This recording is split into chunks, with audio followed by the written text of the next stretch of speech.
Hey yo, welcome to the first episode of what I'm calling the BBoyTech Modular Journal. So, what I plan on doing here is just kind of documenting my journey into modular.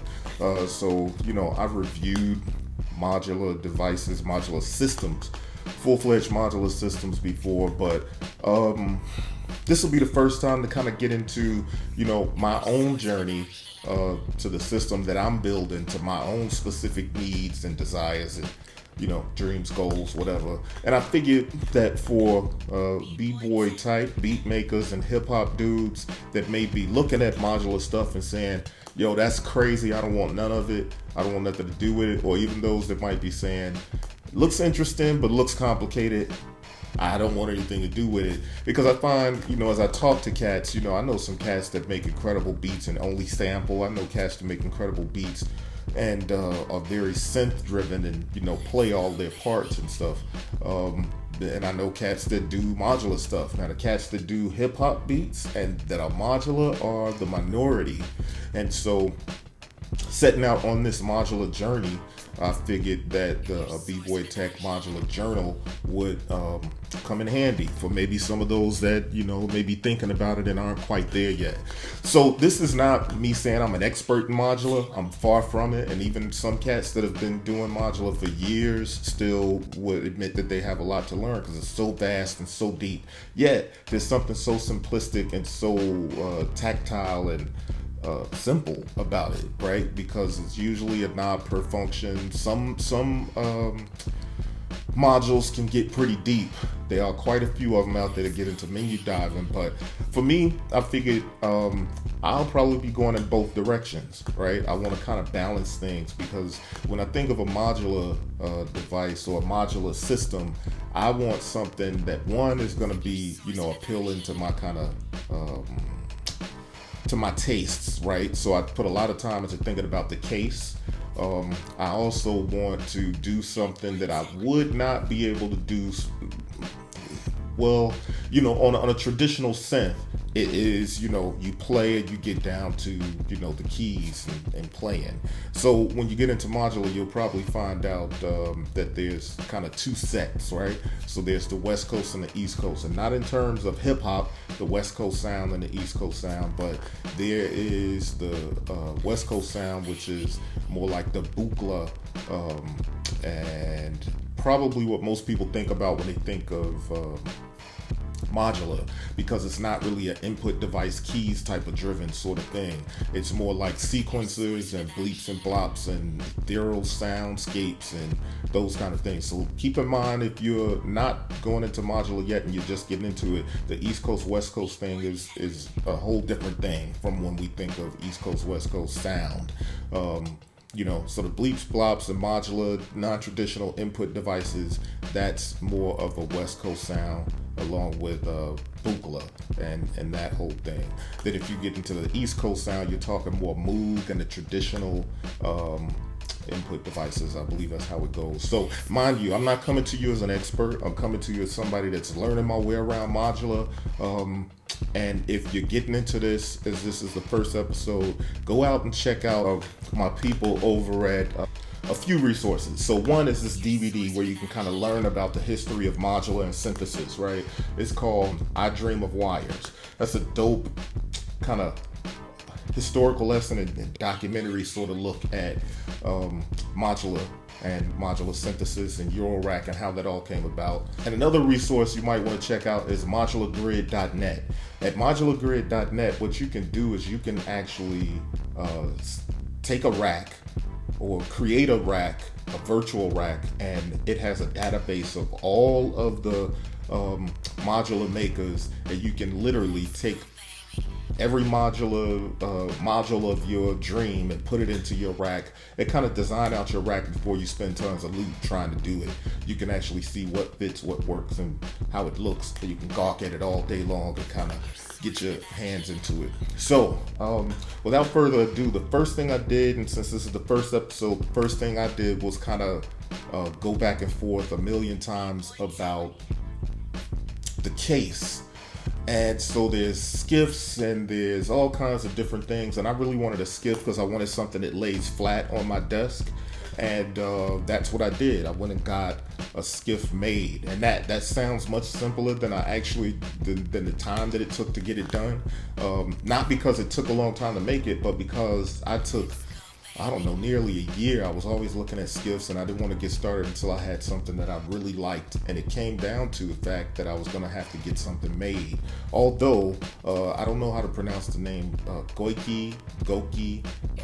That's really what it was kind of based on. I wanted something like that, but then I heard that it takes a while to get cases. But then from what I understand, these specific custom cases may take a while from there, but he has dope cases, and I was gonna get it from there, but I didn't because I met this cool dude,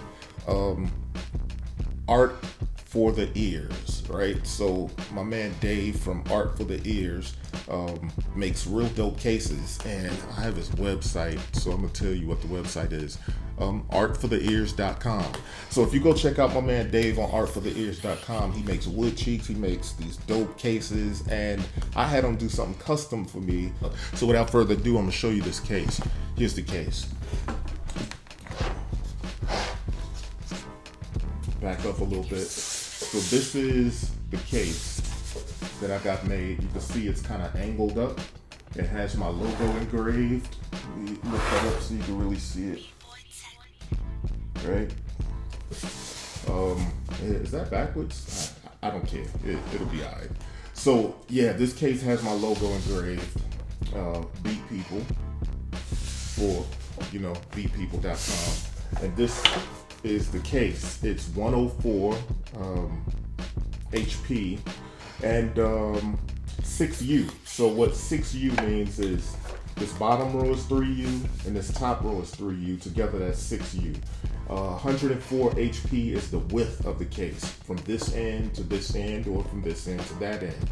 That's 104 HP, 6U. When you hear somebody say I got 3U, that's they have one row. If they have 6U, they have 2U. So it's multiples of 3. And if you want to know more about those specs, you can actually search that online. Search it online or go to my man's site, fluxwithit.com. Fluxwithit.com. He's going through great lengths to write these articles, which I think should be an ebook. And these articles are very informative. You can learn about what the measurements are, what HP is all about, what how that came about and what it is, what the significance of it is, and how you need to understand that in order to start building your case, or to, because you can build a custom case, but you better have the measurements right, especially for us in America. All this stuff is based in a metric system, right? So you want to be able to know what those conversions are to inches and feet, because we're the oddball over here in the US. But anyway, yeah, so this is my case, and here's my first couple modules. What I decided to do with my case, and actually let me just go back to that. So this case, if you look at it, it has this nice little curve here, right? And that angle, this case didn't exist, so I had it made, because when I lay it flat, I want to be able to have a situation where the first row is more flat and the second row is more angled, almost in the sense of a synth, more like something like the Matrix Brute or the Voyager. Not as extreme, and it doesn't adjust, but I kind of wanted that little ergonomic angle on it. And he does great work. I mean, this is solid wood. It has nice curved edges, and I think it's walnut. And it has the wood backing back there, very smooth, and it's a great case. Hit them up, Art for the Ears. And so now let's talk about the first couple modules that I planned on doing, and I'll put some close-ups on it. So the first couple modules that I did, the first one was Braids. Now, why Braids? I'm going to pull up the site while I'm talking to you about it. You can go to the site. It is mutable-instruments.net. And the module is called Braids. So Braids is described as a macro oscillator, right? So it's a macro oscillator Let's see what it says. Braids is a voltage controlled monophonic digital sound source. And so is it an oscillator? It's so much more than just an oscillator. So that's why I chose it as my first module. And like I said, I'm not an expert in any of this stuff yet, but I'm building, and I got some good advice, and the advice was to go with Braids because that's going to be something it's deep.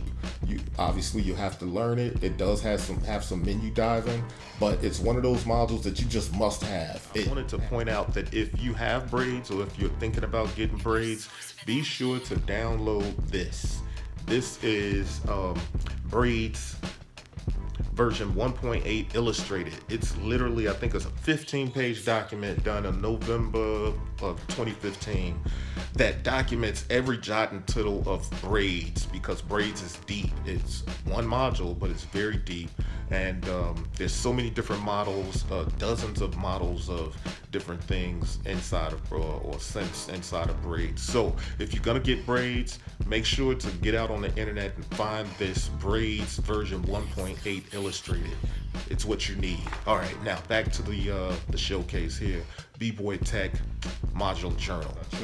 So I started with 3 modules, and 2 of them are kind of Swiss Army knives.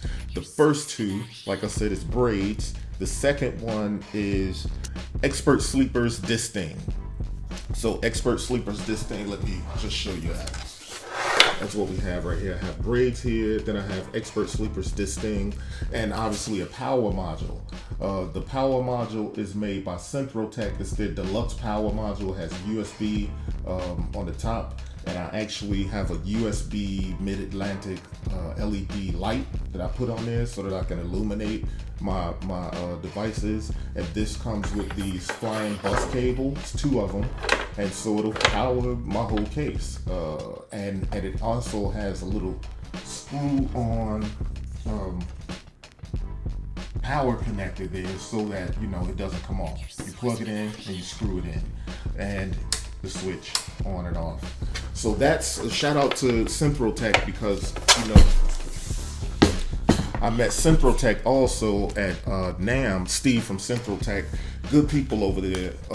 But so definitely patronize them. And this is what I'll be doing as I build my case. And I actually have a couple modules over here that I haven't put in yet. So I'll see you next time. This is the BBoyTech Modular Journal, and I'll put the names of those places down in the bottom here of the 3 modules that I have. Like I said, is Deluxe Power by Synthrotek, Expert Sleepers Disting, Expert Sleepers, and then I have Mutable Instruments Braids, and that's what we're gonna get the party rocking with. That's what I got right now, and this is BBoyTech's Modular Journal. I'll see you next time, and we'll get a little more into maybe playing some demos and kind of explaining why I chose my next module, and then we'll just have some discussion. So maybe I'll start doing these live and we can kind of have some discussion. I'll see you next time.